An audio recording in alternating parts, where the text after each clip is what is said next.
comme niñ ko baaxoo di defee depuis bi ñu fi ñëwee fii ci Caire di couvrir li nga xamante ni mooy Coupe d'Afrique des Nations suba su nekk match Sénégal war a amal match suba si dañ leen di proposer benn plateau spécial def nañ ko ci match bi ñu génn Sénégal Algérie dañ koy defaat tey Kenya Sénégal mu nekk match bu am solo match bu décisif bi nga xamante ni suñu gaynde yi tey moom lañ fas yéene amal tey ci bu 21h jotee fii ci Caire ci stade bu 30 juin 19h foofu ca Dakar tey nag plateau bi dafa nekk at plateau bu ala daw mais mën nañ ko waxee noonu ndax ñi ma seq yéen a ngi koy gis nii ci écran bi kii di Abdoulaye Sow vice-président bu fédération sénégalaise bu football ak Saër Seck nga xamante ni moo yor chef de délégation nekk président bu ligue professionnelle bu football ñi ma seq nag tey gis nga ñëw tey di leen wan télévision Futur Média wala groupe Futur Média envoyés spéciaux yi nga xamante ni déployé nañ leen ñu ñëw fii ci Caire ngir couvrir li nga xamante ni mooy CAN bi dara bañ leen rëcc yéen ñi nga xamante ni yéenay jëfandikoo support yu télévision Futur Média wala groupe Futur Média ki nekk sama droite di kii di Ousmane Diop bu observateur ak Soda Thiam bu rajo Futur Média Soda maa ngi lay nuyu. maa ngi lay fay Mamadou Ndiaye di nuyu suñu invité yi di nuyu Ousmane Diop également ak téléspectateurs yu Télé Futur Média yi. li ma lay njëkk laaj mooy est-ce que yomb na en tant que jigéen xam nga bi ñu la gisee jigéen ngeen topp équipe nationale bi xam nañ ni reporter sportif journaliste sportif bu xarañ nga ci liggéey ñooy déglu ci rajo bi tey Soda Thiam moo nekk nii mi ngeen di gis mi ngeen di dégg ci rajo bi à chaque fois Soda yomb na est-ce que dëkk bu tàng bi. mën nañu wax ni yomb na yombul yomb na ci dans la mesure où yoo xamante ni dañ fiy fekk suñu ay grands frères dañ fiy fekk suñu ay mag ñoo xamante ni sax suñu ay tonton lañ jiituñu si métier bi wan ñu couverture Coupe d'Afrique des Nations maanaam couverture campagne internationale nu muy doxee ñu topp seen ginnaaw tette ñu yaakaar naa ne loolu bu ñu ko defee du nekk loo xamante ni dafay jafe yombul ci beneen côté moo di jigéen nga xam nga jigéen à chaque fois même au-delà du mère de famille bi à chaque fois da ngay bëgg a nekk di defar di nice yooyu noonu mais fii nii temps bi du la ko may parce que tu es tenu ñëw fii nii voilà dañuy def taf rek dem jàll kon yéen a ngi koy gis kii mooy Soda Thiam bariwul li muy génn ci télé bi dafay bañ télé moom rajo rek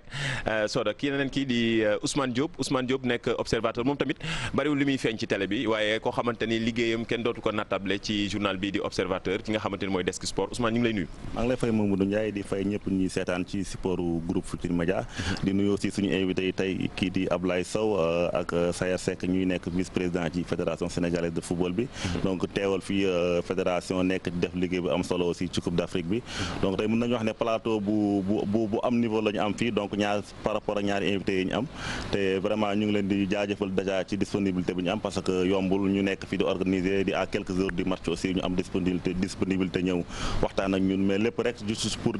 xamal nit ñi liy xew ci tanière bi ak information yi nekk ci équipe bi donc ñu ngi leen di jaajëfal ñëpp ñi nga xamante ne ñu ngi seetaan. effectivement ni nga ko waxee loolu la di remercier bu baax ñi nga xamante ni ñoo suñu invité yombul tey bi su match yéen a ngi gis nii tey ci buntu hôtel bi xam naa ni yéen a ngi seetaan on sait jamais mën na am benn ci joueurs yi wala ñenn ci joueurs yi génn doxantu heure bi donte tàng na actuellement il fait 33 degrés nii ci suba si ci fajar gi nii fii ci Caire yombul mais en tout cas ñi ngi ci buntu hôtel bi nii tey jàkkaarloo ñi nga xamante ni ñooy suñu invité yi waxtaan ak sama confrères yi tey ñu waxtaanee match bi li nga xamante ni moo tourné autour de l'équipe environnement bi waxtaanee li nga xamante ni vraiment soxal na actuellement sénégalais yi maa ngi nuyu Abdoulaye Sow di ko remercier bu baax aussi ci ni ñu nangulee tey teew ci accepter invitation bi tey.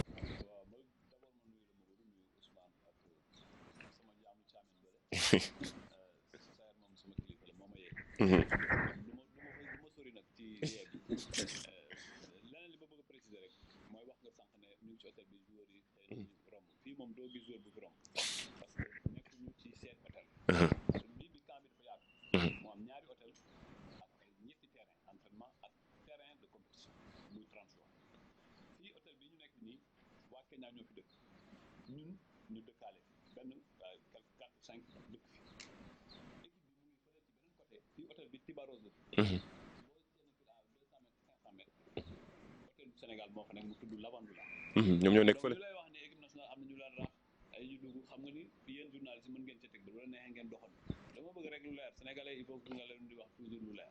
équipe bu fële lu fay dugg lu leer nañ la lu dul entraîneur autorisé ou bien chef délégation bi ne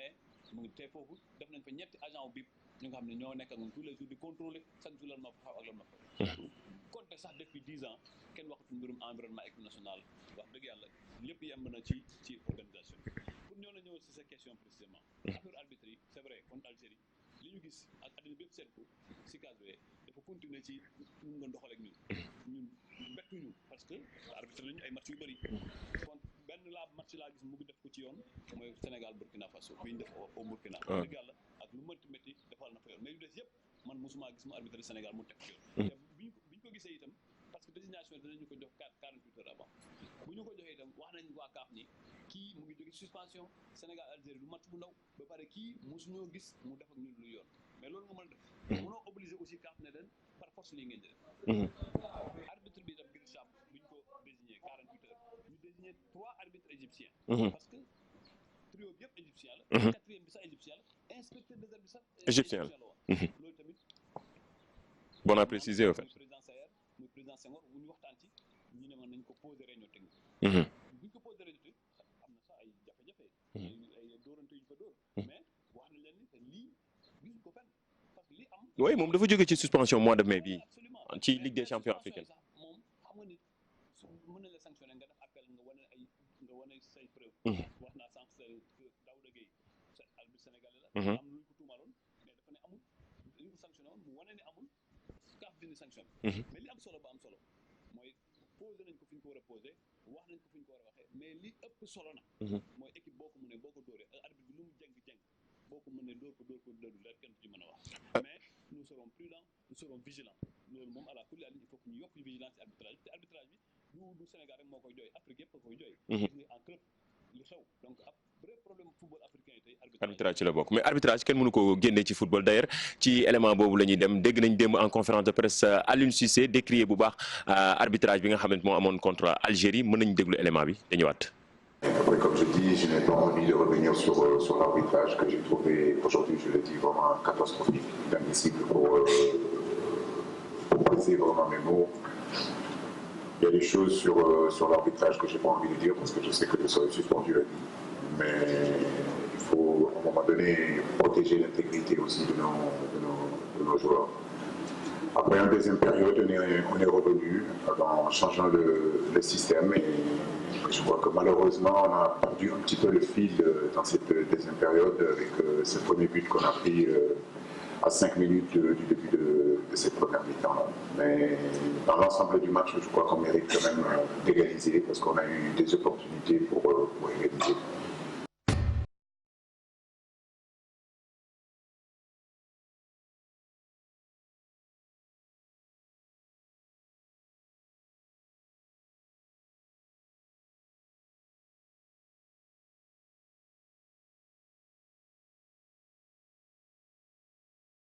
voilà mu nekkoon Aliou Cissé sélectionneur bu équipe nationale bu Sénégal démb conférence de presse d'avant match démb loolu la wax ci arbitrage bi nga xam moo amoon ci Algérie Sénégal c'est catastrophique mën nañu ko jàppee noonu Saër.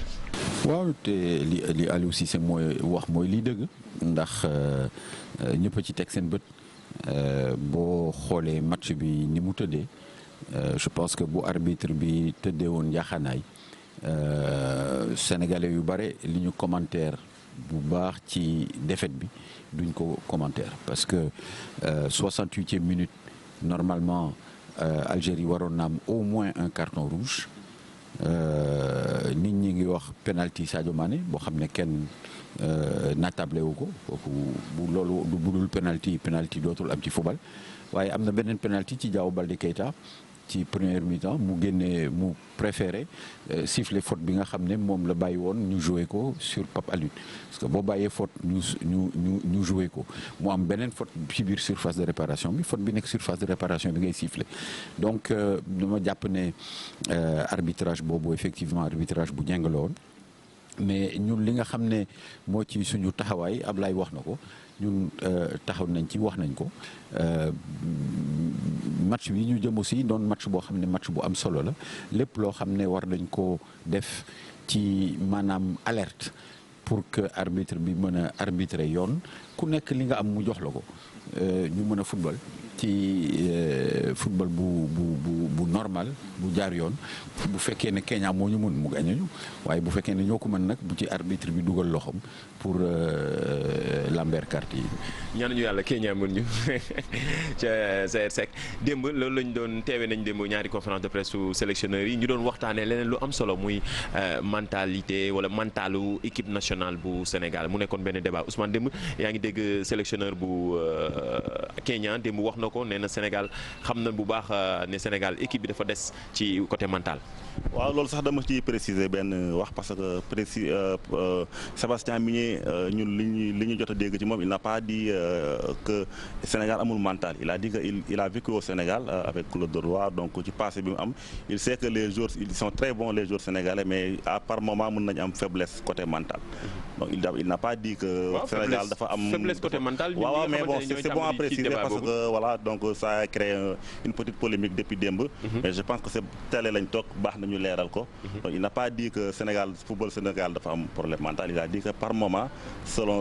les circonstances joueurs yi mën nañ am problème mental mais bu ñu yeewoo ils peuvent faire très mal ci wax na ko loolu donc loolu dafay day créer juste benn mën nañ jàpp ni provocation la rek waaw mën nañ jàppee ko provocation mën nañ ko tamit jàppee na bon il est dans son rôle parce que c'est l'adversaire s'il prépare son match donc il est dans son rôle c'est légitime ni koy waxee Belmadi defoon na ko avant bi dajeek Sénégal donc je pense qu'il a essayé d'adopter la même stratégie donc c'est de bonne guerre loolu baax na ci sélectionneur parfois match yi conférence de presse yi loolu lay jëriñ mu xaw am tuuti buzz tamit ñu waaw démb moom de gis nañ ni Migné def na buzz Sénégal def na ba Sénégal comme ni ko Belmadi defee woon ba muy joxe 11 de départ bu Aliou Cissé bi mais je pense que tamit comme ni Ousmane wax c'est bon à préciser que ni moom peut-être même bu ko fekkee wax na ko sax daf koo junj da koo xaw a junj rek en plus moom tamit xam na ni Sénégal yorul équipe bu ndaw ci loolu sax moom mi ngi wax ni il aurait préféré rencontrer benn équipe bu Sénégal boo xamante ni qualifié na ba noppi parce que ci boobu noonu au moins Aliou Cissé dina jéem a tourner effectif am pour mu mën a am xaw peut-être équipe bu xaw a yomb mais moom xam na ni tey jii nii Sénégal fi mu nekk match bi il faut mu xar ci tànk subayam kon ça veut dire que ce sera un match très décisif te loolu du lekk loo xam te ne dina ko arranger ci benn boor.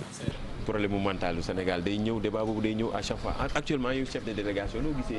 yàgg nga ak équipe nationale bi noo gisee li nga xamante ne mooy ambiance bi ci biir tanière bi à chaque fois dañuy interpeller joueurs yi loolu ci bi entraînement yi mais surtout waxtaan beeg ñoom parfois ngeen def ay réunion waxtaan ak ñoom surtout ñu gën a renforcer seen mental parce que nit ñi daal mën nañ jàpp ni léegi monde entier bi dañuy yëpp Sénégal ci mentalam daal. non loolu moom de toute façon affaire mental bi soreetul 7 heures ci ngoon tey. moo ñu teree régler problème mu mental gis nga équipe bu Sénégal munoo nekk Afrique di wax affaire mental équipe boo xam ne depuis 2015 bërkaati démb la perte match 2015 ba léegi bërki démb la ñu perte un match officiel contre Algérie le Sénégal depuis 4 ans mosul ñàkk sur la scène continentale africaine match officiel loolu mooy li jiitu ñaareel bi mooy li Sénégalais yi war a xam. c'est vrai oui 2017 quart de finale par tir au but la woon. c'est ça li Sénégal yi war a xam mooy ci match bi contre Algérie Alfred Ndiaye mi nga xam ne il est forfait bi match bi jeexee ba léegi entraîné wul 5e minute la gaañu ci genou mental moo tax mu mën a football li mu football yëpp bëgg équipe bi jaar ci kaw Algérie.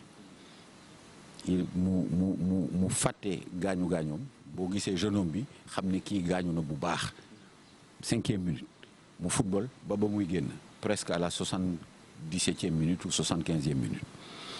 boo gisoon tànku Sabali bi match bi tase bi mu gaañoo à la 25e minute bi Mahrez tëbee daanu ci kawam dafa xolli tànk bi yëpp mu deretal. mais est-ce que du agressivité boobu. le Sénégalais yi di wax parfois dañuy wax ne Sénégal équipe nationale bi day manqué tuuti agressivité. mais agressivité mënuloo ko am boo yoree bal. xam nga agressivité. waaw agressivité ku yorul bal moo ko mën a am mais yow boo yorul bal boo yoree bal bi mënuloo yore bal bi ba noppi di gaañaate ki yorul bal bëgg a jot bal moom mooy gaañaate et donc il faut que ñu ràññee ñuy xàjj ak seet ci match boobu Sénégal moo ëpp possession 56%. Sénégal moo ëpp passe 279 passes contre 236 passes Sénégal moo ëpp taux de pourcentage réussite u passe li ñu Algérie ëppale mooy faute l'Algérie a fait 34 fautes le Sénégal 18 fautes sur les 52 fautes qu'on a fait dans ce match-là donc stratégie Algérie mooy bañ a bàyyi Sénégal mu développer jeu te loolu arbitre bi nag moo ko ci far moo ko ci may parce que bu arbitre bi arbitré woon Algérie du terminer match bi à 11 bu ko terminé wul à 10 terminé ko à 9. Fa dañuy gis football africain loolu ñu daloon 2017 dañuy gis ni bu ñuy dajee keroog kon Cameroun bien vrai que dañuy teg suñu plan de jeu mais toujours day manquer agressivité. xam nga mais loolu du agressivité. c'est-à-dire bon li ñuy seetaan Sénégalais yi lambda yi nga xam dañuy suivre football dañuy gis ni affaire bi day des daal. déedéet man nanguwuma loolu. man li ma gis mooy ay xale yoo xam ne dañoo dogu waxuma sax agressivité ci match mais suñu équipe dafa am agressivité même ci entraînement léeg-léeg entraînement ñun ñooy téye xale yi ne leen hey wàññi leen dañu nekk ci entraînement mi ñu nekk Alicante ba léegi lu mot ñett wala ñeenti xale gaañu nañu ci entraînement ndax agressivité et quand le Sénégal n'a pas le ballon da ngay xool ñun suñu agressivité mais bu fekkee ne nag ñun suñu agressivité daf ñuy permettre ñu gagner ballon bi rapidement mënuñu continuer ci boobu agressivité loolu mooy li nga xam ne Sénégalais yi dañ ko war a xaj ak seet mais néew na du ma sax wax Soda ndax Soda du ma ko dugal ci terrain bi ñu koy dóor ay dàll waaye Ousmane mii ak yow mii ak Sénégalais yi wax yu bare gisuma ci ñu bare ñoo xam ne li dal Sabali wala li dal Alfred bu leen daloon ñu continuer di football ba match bi jeex gisuma ko man bi ma gisee tànku Sabali à la fin du match dama ko laaj naka la def pour jouer il a serré les dents mënul sol dal te match bii di ñëw doon match décisif. il est forfait lui.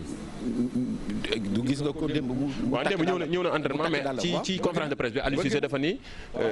moom forfait waaw mais moom. loolu la Aliou Cissé wax parce que ku gis tànkam bi xam ne effectivement loolu la joxe comme explication il est forfait. mais mën na bokk donc moom takk na dàllam démb pour ñëw wane ne bëgg na bokk kooku nag ku amul mental du def loolu. ku amul mental du def loolu Ousmane dañuy ñëw ci Ablaye Sow xanaa dinañ dugg tuuti bu ñu génnee ci match bi lan ngeen mën a analyser défaite bi daal défaite bii passé ba actuellement tey match tey bi nan la ci Sénégal mën a aborder ba gagner match bi nga xam ne victoire au moins ñu am benn point bi nga xam moo ñu tere ñu qualifier parce que après dañ ci ñëw Sénégal déjà mën na xam na ni ñan la war a mën a dajal huitième de finale. waaw d'abord dama bëggoon benn minute rek may ma ci mental parce que man dama Sénégalais ñooy def poser débat bu nga xam ni pour man ça n'a pas de sens xam nga entraîneur bu nga xam ne amul CV mu ut CV ci ñun. loolu ñu koy may buzz bu toll noonu wax na benn phrase. non mais dafa yàgg Sénégal pour man Aliou Cissé pour man su ma nekkoon place Aliou Cissé du ma ko tontu. parce que loolu xale yi ñoo ci war a tomp ci terrain bi. c'est une agression bu nga xam ne joueurs yi ñoo ko war a tontu. parce que man bu dirigeant su ma dirigeant waxoon loolu dana am tontom fu mu ko war a am. c'est terminé mais entraîneur boo xam ne amul benn CV ci àddina sa première victoire ci CAN fu mu koy doog a am fii mais mu bëgg laa may buzz boobu ñu koy coow entraîneur mais c'est du n'importe quoi il faut que même que ñu répondre xale yi agressé nañ leen nañ wuyu ci terrain bi c'est aussi simple que ça. lu des yi nag Saër wax na ko gis nga mental moom munoo am ñu ne ñàkk mental nga nekk première nation africaine bu ñu lay wax favori fii ñu tudd ci Égypte tudd la donc c'est un non débat. mais tamit duñ gagné guñu dara. d'accord naa loolu la ñuy wax nag gis nga Saër wax am na lu mu la waxul sax lu ñuy wax xale yëpp. ñuy wax oui c'est bien Cameroun yóbbu nañu fi tir au but gagné ñu Algérie c'est la deuxième fois mu indil ñu ay difficultés mais il faut que ça cesse boobu nag c'est d'abord les joueurs ñoom ñëpp ñu jël seen responsabilité et qu'ils fassent la différence. Maintenant il est évident que défaite Algérie bi techniciens yi ak ñi nga xam ne ñu ngi wër équipe encadrement technique bi tiir nañ ci ay leçons man dama jàpp ne match bi ñu joué woon ko 6 fois. Algérie waruñu mën a dóor ci équipe bi ñu am ci organisation bi ñu am. mais topp nañ Algérie ci li mu bëgg ba Algérie nax ñu. mu wóor ma ni wóor yàlla bu fekkente ni match bi amoon na ci éliminatoire direct beneen match la ñuy gis. parce que bu fekkee ne agressivité la rek sénégalais ñoo ëpp agressivité bu fekkee ne agressivité la rek ñun ak naar yi ñoo leen ëpp agressivité foofu bu fekkee ne ñun ñoo bëggutoon jouer loolu. mais jàpp naa ni war nañu xoolaat mbir mi bu baax a baax mais heureusement que défaite boobu mu ngi am ci fi nga xam ni c'est pas encore décidé. match de poule yi. parce que en 2015. Algérie bi mu ñu dooree dañoo éliminé. En 2017 bi ñu nekk ak Cameroun daf ñu éliminé. mais bii c'est pas une défaite qui nous a éliminé. L'essentiel aujourd'hui ñu wane la vraie image de l'équipe du Sénégal. ba tey am na ñu nga xam ni douté nañu ci Sénégal am na ñu nga xam ni jàppoon nañu Sénégal day ñëw rek def différence bi. gisaguñ li ñu yaakaaroon ñu jàpp ni xale yi tey war nañ def un match de la rectification pour joxewaat espoir à leur peuple mais aussi pour que ñu mën a mettre dans la lancée de pouvoir gagner une Coupe d'Afrique. Et pour ñu bëggee Coupe d'Afrique, il faut avoir un autre comportement. Il faut avoir benn visage boo xam ne ñëpp a koy seede parce que équipe bi yu gagné Coupe d'Afrique dès le départ nga xam ne bii am na ambition dem Coupe d'Afrique. Effectivement. Cameroun 2017 ak lu mu bon boo leen gisoon ñu dugg nga xam ne équipe bi équipe la. ñun tamit loolu lañu war a gën a wane taxaw parce que maillot national quand même ça dafa am importance. dafa am importance d'ailleurs loolu waral ñu xool suñu mbokk égyptiens yi presse égyptienne bi dem ba tey ñu ngi wax ci Sadio Mané. Ousmane dama lay interpeller comportement Sadio Mané ak Sénégal tey nan la war a mën a aborder match bi ba 1 point bi ñu soxla minimum ñu am 1 point pour décrocher qualification bi. waaw li ma man bon li ma pas 1 point 3 points. 3 points waaw rectifier nee nañ pas 1 point 3 points c'est-à-dire bu ñu amul lu fi gëf ñu def match nul pour génn. waaw dëgg la xam nga tey souhaité wuñu loolu bien sûr. match Sénégal Kenya bon je pense que en temps normal waruñu woon sax toog di am pression bi je pense que tey dañ toll ci loo xamante ne le Sénégal n'est pas à sa place pour man ci match bi ñu ñëw bañ koy comparer ak Kenya parce que Sénégal c'est la première nation africaine depuis plusieurs mois. Kenya est 23e en Afrique donc 105e mondial. Donc je pense que ñun tey Sénégal fi mu toll ak joueurs yi ñu am tudd nga Sadio Mané sànq pour man Sénégal bu footballé à son vrai niveau y a pas match. y a pas match su nekkee football à son vrai niveau mais équipe Sénégal bi tey liñ ci xaw a jaaxal mooy voilà on a vu contre l'Algérie président wax na sànq ne bon le Sénégal est agressif voilà ñoom ñoo bëggul jouer loolu mais je pense que Coupe d'Afrique boo ñëwee ci parce que on est en Afrique dafa nekk benn compétition boo xam ne c'est un peu particulière un peu spécial soo ñëwee fii dafa am lu mu laaj physique bi ci la bokk agressivité bi ci la bokk te boo gisee Cameroun man li ma gën a marqué mooy en 2007 bi ñu gagné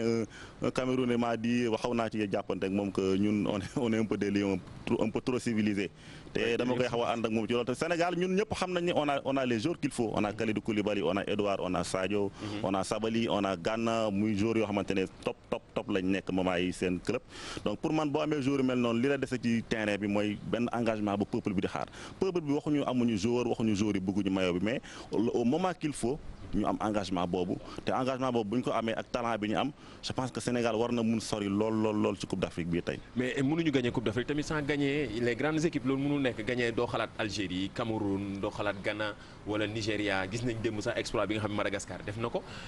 Soda mënuñu gagner Coupe d'Afrique sans gagner benn équipe bu mag loolu mënul ne donc ci parcours bi ñu jëm nii il faut impérativement ñu gagner équipe yu mag yi pour mën a jël trophée. comme ni nga ko waxee noonu rek léegi gis nañ dem Madagascar lu mu def Nigéria fi mu nekk nii ba ñuy ñëw ci Coupe d'Afrique bi kenn yaakaarul woon ni que ne Madagascar mën na tenir tête équipe nigériane bi je pense que aussi tamit Sénégal peut-être yàlla ko tuddoon lu mu am défaite face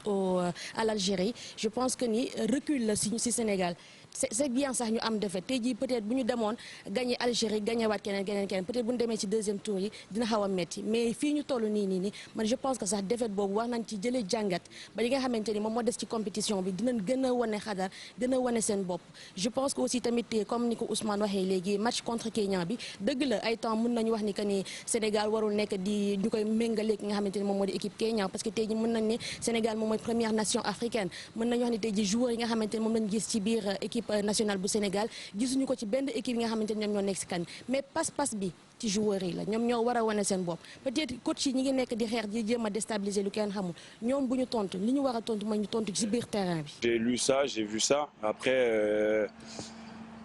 chacun interprète comme il veut. Moi, tout ce que je sais, c'est que je vis à l'intérieur de ce groupe. Je vois comment il est. Je me concentre que sur nous. Donc, ce qu'il peut dire, ça regarde que lui. Et on verra demain sur le terrain.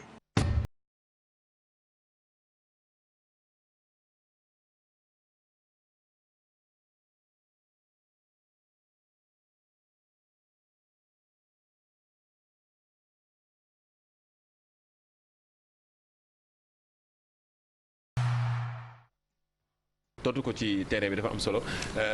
Saër li ñuy laajte mooy comparaison mënuñu ko bañ a def ci dëkk bi def naa ci ay reportage Salah Mané dëkk bi yëpp boo génne foo génne xale yu ndaw yi Salah Mané Salah number 1 Mané number 2 wala boo nee Mané number 1 ñu bañ ne la carrément Salah number 1 démb nag actuellement nii Salah wane na ko dugal na 2 buts Sadio Mané gisaguñ ko presse égyptienne bi maa ngi koy wax démb rek dañu doon critiquer bu baax a baax suñu mbokk étudiants yi traduire nañu bu baax lan la presse égyptienne yi doon wax ci Sadio Mané dañ ko doon critiquer ne nañ prestation dafa des ñu koy xaaree ba tey dafa des lan moo war a nekk moralu actuellement Sadio Mané yow mi nga xam ne jege nga ko actuellement. Non, Sadio moom son moral est au beau fixe vraiment c'est un leader la ci suñu équipe te mi ngi taxawaayu leader li mu war a def ci biir terrain bi man aw ma naatable ne Sadio dina wone fii qu'aujourd'hui pour moi c'est le numéro 1 ici en Afrique dina ko wone ci terrain bi. waaw les Égyptiens yi nanguwuñu ko ni ñun Sénégalais yi nangu. waaw mais trop parce que ñun on a été obligé à Ismaïlia ak fii renforcer sécurité bi autour de Sadio Mané parce que fu mu génn ñu ndiiraan wuti ko mais loolu kuy daw numéro 2 wala baaxuloo loolu mënul ne kooku journalistes yi ñoo koy wax pour déstabiliser c'est normal ci Coupe d'Afrique lañ nekk ñoom dañuy jouer seen rôle yéen it war ngeen jouer seen rôle donc mais ñoom ci seen bopp balaa nga koy xam Sénégal dajeek Égypte mais Sadio mi ngi taxawaayu leader mi ngi préparé wu il faut ne pas oublier aussi que ça fait un mois qu'il n'a pas joué revenir dafay metti toujours yéen gis ngeen contenu matchu Salah yi ñaari coup de patte ngeen gis Salah mais dans le jeu dans l'animation dans la présence Salah n'est pas absolument présent foofu Sadio nous rassure beaucoup plus que Mohamed Salah maintenant lii ci kanam rawuli bët Sadio nañ ko ñaanal yàlla may ko wér-gu-yaram mais bu ko yàlla may wér-gu-yaram dina wone ne effectivement c'est le numéro 1 en Afrique. ok di fàttali suñu mbokk téléspectateurs yi comme ni ñu koy defee rek waxoon naa ko sànq mooy plateau bi ñu leen proposé à chaque fois Sénégal di jouer fii ci Caire chaque match ci suba si dañ leen proposé benn plateau spécial ànd ceeg borom xam-xam ak ay journalistes groupe Futur Média maa ngi ci ànd ak Soda Thiam bu rajo Futur Média ak Ousmane Diop ak suñu ñaari invité yi Ablaye Sow bu vice-président fédération sénégalaise bu football ak kii di Saër Seck chef délégation bu Sénégal nga xamante ne moo ànd ak équipe bi Saër li ñuy wax mi ngi wax concentration mais tamit keroog maa ngi koy wax suñu plateau bi ak ñoom Bakary ak Cheikh Tidiane gars yi dañuy concentré wu trop Bakary ne ma dem ci làmb ji di bàkku jóge fa di bàkku moo gën moom jola kii bi soose bi moo làkk loolu donte waxu wolof la c'est normal mais dañuy gis yeneen équipe yi ci CAN bi vraiment dañuy ñëw dañuy relax fecc bi ñu ngi gis vidéo yi waa CAF yi di ko partagé c'est bien ci moment boobu mais bien vrai que concentration baax na mais pourquoi gars yi dañuy gis ni dañuy fermé wu trop daal ci entraînement yeeg lépp. non mais équipe bi fermé équipe bi fermé wul vraiment gis nañ ni ñun ñu fi nekk xam nañ ni évoluer ngeen tuuti góorgóorlu ngeen ci côté communication bi non sérieusement ci comment dañ leen doon critiquer bu baax ci ubbi équipe bi sama confrère yaa ngi nii duñ ma bàyyi ma fenn yéen a ngi góorgóorlu teg ngeen benn pas ci kanam ci ubbi ko entraînement yeeg yooyu contrairement à ce qui se passe bu fekkoon coupe du monde ñi fa jotoon dem noonu lañ doon dund ak yeneen compétition yi bii góorgóorlu ngeen loolu dañ koy wax vraiment. non tout à fait loolu moom ci lu aw yoon la parce que équipe Sénégal Sénégalais yëpp ko moom war nañu wane li ci xew nit ñi xam li ci xew donc loolu moom bu soobee yàlla kanam la jëm mais xam nga léeg-léeg ñu gis équipe yoo xam ne dañuy wàcc seen bus di fecc di woy et cetera mais loolu aussi seen tradition la ci la bokk boo jëlee équipe bu mel ni Afrique du Sud wala nga jël équipe bu mel ni RD Congo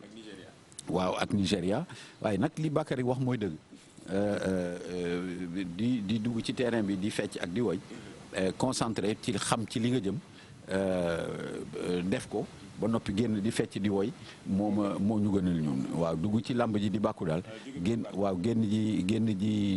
ci lamb ji di bàkku ak di fecc moo ñu ko gënal mais l'équipe vit bien parce que loolu itam xëy na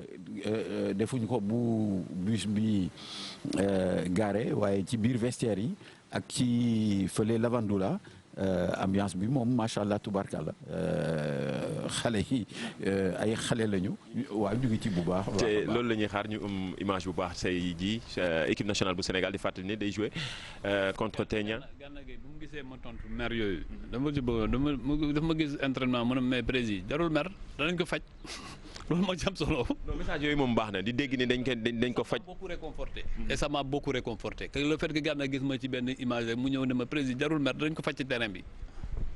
dañ ko faj ci terrain bi loolu la ñuy xaar équipe nationale bu Sénégal Kenya Sénégal tey ci bu 21h jotee 19h foofu ci Dakar gars yi noonu la ñu gisee tey équipe bi nu mu war a mën a demee ci heure bi nii ak 11 de départ yi. waaw wax ci xam naa ni 11 de yéen départ bi ay spécialistes ngeen ci loolu. wax ci 11 de départ bi dina xaw a jafe lool parce que dafa nekk un match crucial vraiment pour équipe nationale du Sénégal tey. mu am ay absents yu bari aussi. on a beaucoup d'absents quand même. Il y a Salif Sané, il y a Alfred, il y a Sabali. ñu bokk ñu Salif moom depuis le premier match il est out. donc Sabali ak Alfred ñoom ñoo gaañu ci match bi ñu génn. donc sélectionneur bi sax démb en point de presse il a dit que Alfred ak Sabali dañuy forfait tey. donc mën nañ jàpp ne ñoom ils sont out. plus de ça mu récupéré Gana récupéré Ismaïla Sarr. mais li ñu jàppoon ci match yi passé parce que y avait beaucoup de critiques match yi passé notamment concernant Cheikhou Kouyaté. ci axe bi donc on a vu sur les réseaux sociaux gars yi critiqué mais mën nañ jàpp ne tey sélectionneur bi mën na ko tegaat grâce à son vécu ci équipe bi grâce à son importance parce que c'est le capitaine de l'équipe nationale du Sénégal. donc tey su ko tegul mën na nekk benn désaveu bu muy am ci par rapport ak moom parce que c'est le capitaine. te mën nañ jàpp ne avec Cheikhou Kouyaté quand même il a vécu dans cette équipe il connaît beaucoup de choses il a traversé beaucoup de choses avec cette équipe du Sénégal. mën na jàpp ne mën na nekkaat ci axe bi ak Kalidou parce que Kalidou ñëpp xam nañ ko un joueur qui coûte presque 100 millions d'euros. yaakaar naa ne wane nga sa niveau. à droite mën nañ tamit am yaakaar que ne il peut apporter un changement avec Lamine Gassama. donc ñu ngi koy wax démb ba léegi. waaw te à gauche moom je pense que avec Saliou Ciss quand même un gaucher de métier je pense que il est le plus apte à remplacer Youssouf Sabaly. donc li ñu mën jàpp rek mooy selon information yi ñu am mooy ce sera le même milieu que contre la Tanzanie muy. Idrissa Gana Gueye Krépin Diatta Pape Alioune Ndiaye bi nga xamante ne il a été énorme face à l'Algérie bi passé. donc attaque bi tamit avec le retour de Ismaïla Sarr mën na jàpp ne il peut démarrer à droite. Sadio démarrer à gauche. Mbaye Niang aussi bon même su nekkee ne depuis le début de la compétition il est en manque de réussite mën nañ jàpp ne coach bi mën na ko renouveler sa confiance. ba tey ci match bi donc ñàkkul ne tamit bu ñu demee ba ci biir mu indi yeneen correctif yeneen changement. mais mën nañ jàpp ne daal Sénégal tey équipe bi muy teg na nekk équipe boo xamante ne équipe bu compétitive lay nekk. offensive parce que tamit dañu war a soxla victoire parce que match nul tey dinañu arranger mais victoire moom mooy gën a baax parce que pour redonner morale ci équipe bi défaite bi ñu am contre l'Algérie duñ ko nëbbante c'est une défaite qui fait très mal. donc je pense que victoire rek c'est surtout avec la manière loolu la ñu soxla victoire avec la manière pour assurer un peu. face au Kenya et rassurer les Sénégalais par rapport à la suite de la compétition. Soda loolu la ñuy xaar victoire pour assurer Sénégalais yi dalal xelu Sénégalais yi ñu xam ni contre Algérie bi benn faux pas la woon rek ñu continuer suñu parcours. benn faux pas la woon Ousmane yaakaar naa ni 11 bi mu joxe na classement bi joxe na 11 bi yaakaar naa damay joxe sama xalaat rek xam nga ñun dañuy topp équipe bi chaque jour di ko xool. mën na nekk classement bi mën na nekk Ousmane li ngay laaj 11 bariwul. je précise que c'est le 11 probable hein c'est pas le 11 officiel. dañ lay lire ci journal observateur li ngay laaj 11 bariwul. peut-être benn changement bu ñu mën a gis foofu noonu rek mooy côté si côté défense bi peut-être pourquoi pas Aliou Cissé indi tey jii pas Abou Cissé à la place de Cheikhou Kouyaté c'est vrai que Cheikhou Kouyaté c'est le capitaine de l'équipe war na am gëdd guñ koy jox buñ koy xaw a beral tuuti sax mais tamit am na situation yooyu toll yoo xamante ni si nii da ngay xool lu lay yóbbu ci victoire yaakaar naa ni tey jii peut-être à la place de Cheikhou Kouyaté mën nañ fa teg pourquoi pas Abou Cissé mu prouver parce qu'il a envie de prouver. ñu jox suñu invité yi ñoom tamit ñu jox xam naa ni ñoom duñ classé. mais dañuy xalaat seen proposition rek. waaw non ñun moom classement duñ ci dugg mais li ma bëgg a wax li ma bëgg a wax rek mooy il faut que quand même qu'on soit un peu juste par rapport à Cheikhou Kouyaté. Moi je pense que le match de Cheikhou Kouyaté parce que Cheikhou Kouyaté défenseur central lañ ko wax mu jouer quand un défenseur central gagne la quasi-totalité de ses duels défensifs donte am na benn ballon boo xam ne daf ci dëgg mu andi problème mais kooku c'est l'état de la pelouse bu ñuy arrosé waaw mais moo tax aussi. moo tax duñu may di kenn dara. duñu may benn joueur dara moo tax il faut loolu ñoom tamit ñu xam ko. parce que man li ma gis ci matchu Cheikhou Kouyaté que j'ai revu nit da ngay wax ku nekk booy wax da ngay wax sa axulaay taala défenseur da ngay gagner ay duels et but bi ñu jël personne ne peut mettre en cause Cheikhou Kouyaté sur tous les duels qui sont des duels défensifs Cheikhou les a gagnés. Il a perdu un ballon sur lequel il a marché et un ballon qui a fini en corner vers la fin du match où le contrôle n'a pas été juste. Mais je ne pense pas que jar na fi discussion boobu yëpp. Je crois que Cheikhou est dans son rôle. Cheikhou est dans sa compétition. Man li ma mën a témoigner mooy dans la préparation depuis Alicante, Cheikhou est extrêmement motivé et en pointe dans la préparation. Man dey bu ma doon entraîneur waaye du ma entraîneur bu may dem xare ji danaa yóbbaale Cheikhou. Ablaye waaw man xam nga man sax Saër moom ma gën a xarañ ci affaire yi technique ay kii mooy dugg man daal lu may xool su ma ñëwee match tableau d'affichage laay xool bu tableau d'affichage bi Sénégal amee bàcc yu bëri rek nga kontaan ma am ci li ma parce que mon rôle c'est surtout il est administratif mais le reste maintenant dama jàpp ni la meilleure équipe possible du Sénégal moom la ñu war a teg la meilleure équipe possible du Sénégal c'est l'équipe qui est en forme parce que joueurs yi parfois mën nañu amay tour mais mën na mu bañ a équivalent à sa forme du jour mais je suis convaincu que on a les meilleurs 23 yu fi indi le coach pourra faire les très bons choix et comme tu l'as dit tantôt Ousmane dama koy lire chaque fois sur le 11 probable il n'est pas toujours loin du probable mais comme Saër aussi il faut tenir compte de ce que Saër a dit tantôt Sabali on l'avait déclaré forfait mais il s'est entraîné hier donc il y a une possibilité que Sabali revienne et il s'est bien entraîné man seetaan na entraînement bi yëpp il s'est bien entraîné donc là peut-être que ça peut être un élément assez important dans ce qui va se faire ce soir. Mais ce qui est important, c'est que le Sénégal doit apprendre à se faire respecter. Il ne faut pas qu'on pense tout le temps à respecter les autres. Et là, il faut que notre statut de numéro 1, c'est facile de dire, ouais, depuis on n'a pas perdu, ouais, on est premier en Afrique. Mais il faut le montrer en période de Coupe d'Afrique. Parce qu'après ces Coupes d'Afrique-là, c'est celui qui a gagné qui est important. Tout le reste relève de l'analyse. Et nous ne sommes pas des analystes, nous sommes des acteurs. Acteur lañu parce que acteurs yi ñu ñoo fii di analyser ñoom ñu xool affaire bi l'équipe du Sénégal doit et boo demee bay entraîneur Kenya bi dañu bëgg yàpp di wax ay mental c'est parce que il y a quelque chose qui a manqué et ce qui a manqué il faut que nos joueurs le mettent sur le terrain c'est aussi important di fàttali si mbokku téléspectateurs yi Sénégal musul ñàkk ci digganteem ak Kenya ci compétition africaine maanaam Coupe d'Afrique des Nations Sénégal 92 dafa dóor Kenya 3-0 2004 Sénégal dafa dóoraat Kenya 3-0 ñuy xaar tey ci ngoon ba xam na yooyu score yooyu dañ ko amaat mu nekk lu am solo en tout cas li moo nekkoon seen plateau spécial bi ñu leen di proposé fii ci Caire à chaque fois Sénégal bu waree joué ci suba si ñu xool fu ñuy yeewoo tey nag ñu amoon ay invités yu exceptionnel ku ci mel ne Saër Seck di chef délégation bu équipe nationale bu Sénégal ak ki nga xamante ne mooy Abdoulaye Sow vice-président bu fédération sénégalaise de football. Vraiment je tiens à vous féliciter parce que li ma fi am contact télévision ci guddi fii heureusement ñun télévision Sénégal defal nañu fi te wax dëgg yàlla maa ngi xool analyse yi di parce que je suis très critique mais quand même Saër ngi ni ñun ñoo koy seetaanandoo ci néegam ou bien ci néegu Mayacine plateau kan bi ak vraiment Cheikh Tidiane voilà il y a quand même de l'innovation il y a une volonté d'être avec l'équipe parfois quelles que soient les difficultés Cheikh dama koy déglu mais après xam naa ne après Coupe d'Afrique dañuy waxante suñu critique mais pour le moment là il faut qu'on se serre et ce que j'ai senti à la TFM il y a une volonté d'innover il y a une volonté de changer il y a une volonté de montrer de bonnes choses il y a une volonté aussi de faire des critiques positives parce que même sur le plateau les gens qui sont invités c'est des critiques mais des critiques toujours constructives et c'est important moo tax aussi les efforts que vous avez fait ici toutes les équipes que vous avez amenées nu ngeen ñu bousculer pour am émission bi xam nga tey maag Saër dama ko bousculer wax ne ko Saër gaa ngi may téye de gaa ngi may tànk bi mais loolu c'est bien je pense que c'est ça le mental dont on parlait du Sénégalais vous vous êtes imposé dans la presse ici et je pense qu'à tous les niveaux nous devons imposer une nouvelle image de notre pays ne pas des gens qui coups et qui ne les rendent jamais. faut qu'on les rende. di leen remercier yéen téléspectateurs yéen ñu jox doole gis nga ko nii di ñëw ci li nga wax léegi rek ci wane ne équipe bu am solo bu fi télévision Futurs Médias support yëpp ngi fi rajo bi télé bi site internet bi télévision bi ñoom ñëpp ànd ak samay cadreur caméraman yi Mor Kharma ak Ahmed Niang en tout cas di leen féliciter di leen gën a encourager liggéey bi fii yombul xam nañu yëkkati sa caméra dama koy waxaat yëkkati sa caméra ci dëkk bi nekkul lu yomb te fii ñu ngi koy ñafee di génn di dem di def ay reportage di ko proposer téléspectateurs yi te loolu nekk na lu am solo Ousmane maa ngi lay nuyu di la gërëm di la gën a encourager aussi ci liggéey bi. maa ngi lay fay Mamadou di jaajëfal suñu invité yi parce que c'était pas facile dañuy yéex a tëdd démb wax nañ ñu ko lépp di préparer match bi donc ñu ngi leen remercier disponibilité bi ñu am daal di ñuy teewal daal di ñuy recevoir tey ci suba teel gi fii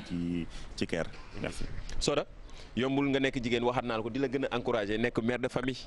bàyyi njaboot gi Dakar ñëw fii di ko ñafe di buuxante ñun fu ñu dugalee micro nga dugal micro di la gën a encourager ba pare sant jàmm.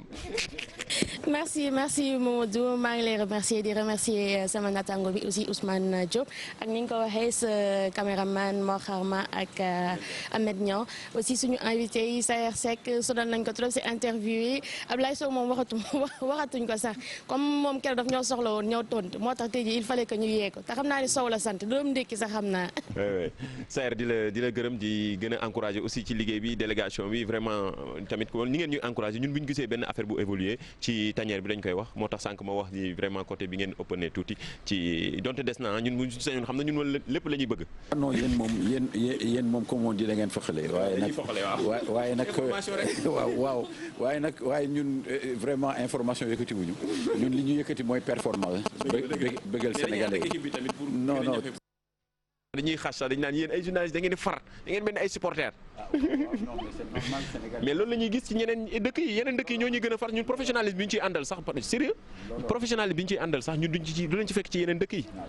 oui Algérie moom dañoo far keroog complètement dañoo tiitoon nag bi ñu ne ak Sénégal. boo gisee sax même équipe bu Algérie bi match bi tase dañoo meloon ne ñu gagné coupe du monde. boo gisee réaction ku mel ni Kalidou Koulibaly qui leur a dit bon yéen a ngi mel ni ku gagné Coupe d'Afrique mais danañu waxtaan danañu discuter ba ci kanamee bu compétition bi demee ba ci kanam bu soobee yàlla et ça ce sont des réactions qui sont des réactions yoo xam ne ñun dañuy rassurer waaye ñun bu ñu bàyyee li nga xam ne moom la ñu war a def bàyyi suñu liggéey bàyyi suñu ay famille pour ñëw fii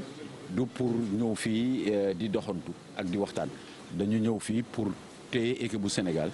ci anam yi nga xam ne day permettre équipe bi bu soobee yàlla bu ci sénégalais yi àndee ñaanal ko yàlla may ñu ndam ñun loolu tax effectivement ñu jóg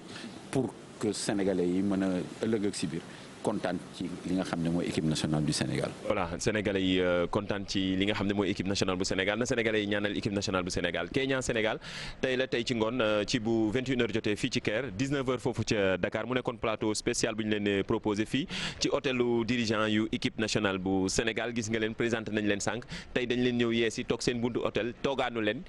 pour rek waxtaan ak ñoom pour yéen téléspectateurs di leen joxaat rendez-vous incha allah après victoire du Sénégal mën na am tey jii ci bu après 22h wala 23h ci yeneen suñu réaction joueurs yeeg ak li nga xamante ni moo xew ci match tey fii ci stade bu 30 juin bu Caire di remercier bu baax ki nga xamante ni aussi mooy Karathioune di chargé de communication bu équipe nationale bu Sénégal ci rafetal ak yombalal bi ñu yombalal tey suñu liggéey di leen remercier yéen téléspectateurs yu télévision Futurs Médias rendez-vous ce soir incha allah.